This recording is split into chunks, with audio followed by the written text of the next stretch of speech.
Stephen say his own. Thank you. I wonder if you can remember the film Miss Congeniality. Do you remember the film starring Sandra Bullock, plays a police officer? Well, there's a scene in the film where she enters the Miss USA beauty contest.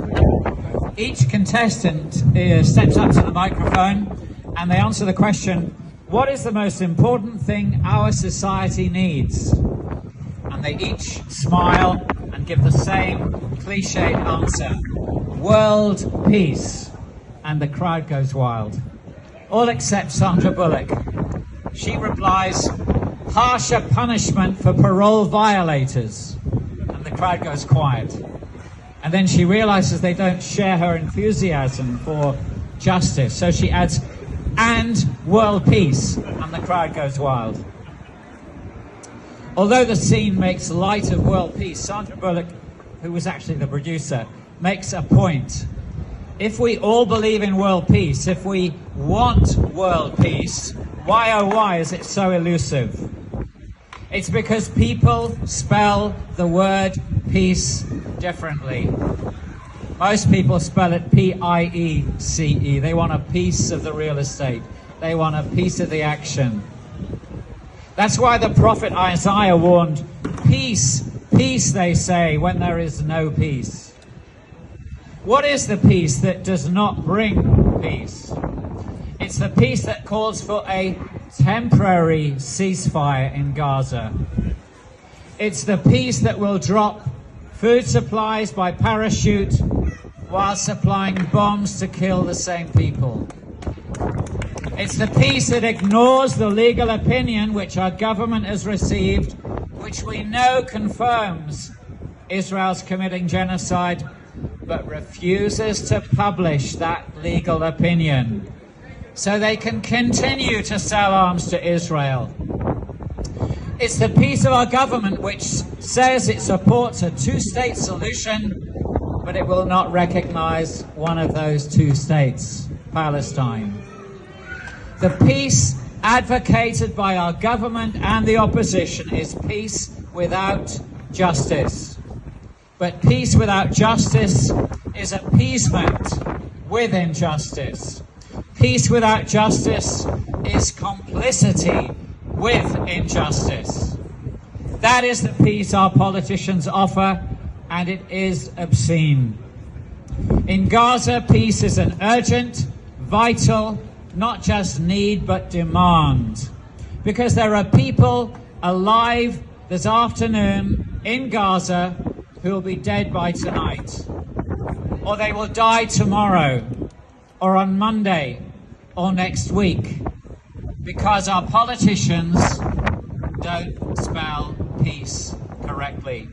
They want peace at all costs, not peace with justice. Reverend Dr. Munther Isaac said, Gaza is the moral compass of the world order. The moral compass.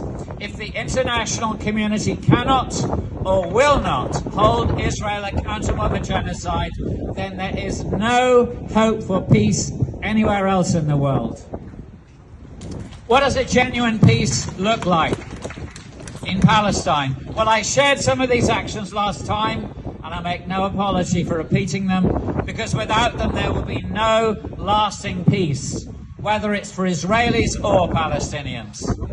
1, we must demand from our government an immediate, permanent, unconditional ceasefire and the withdrawal of Israeli forces from Gaza and Palestine.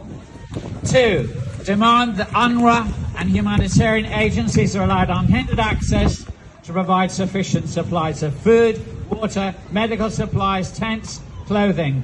That's 500 lorries a day, minimum. 3, demand the UK government begins to refund UNRWA and funds them what we have not given them since we stopped funding UNRWA. 4, demand the immediate release of all hostages, including over 7,000 Palestinians in Gaza arrested since October the 7th. 5, demand Israel pays war reparations for every civilian death, every injury, every home, every university, every school, every hospital, every clinic and every business they've destroyed in Gaza, and that's at least $20 billion. 6, demand our government supports the South African submission to the ICJ, charging Israel with genocide. 7, institute war crime investigations against every Israeli political and military leader. They are all complicit. 8, arrest returning British citizens who've joined the Israeli military and investigate their complicity in war crimes. 9, ban export licenses to British companies supplying Israel with weapons or military equipment. And 10, institute punitive sanctions until Israel withdraws completely and unconditionally from all territory seized and colonized since 1967. And if our government will not comply, then we need to put more pressure on them and boycott Israeli goods and boycott Western companies profiting from the occupation. It's our money and it's our choice. Because BDS is a non-violent way to bring the liberation of Palestine from settler, colonial, military-imposed apartheid.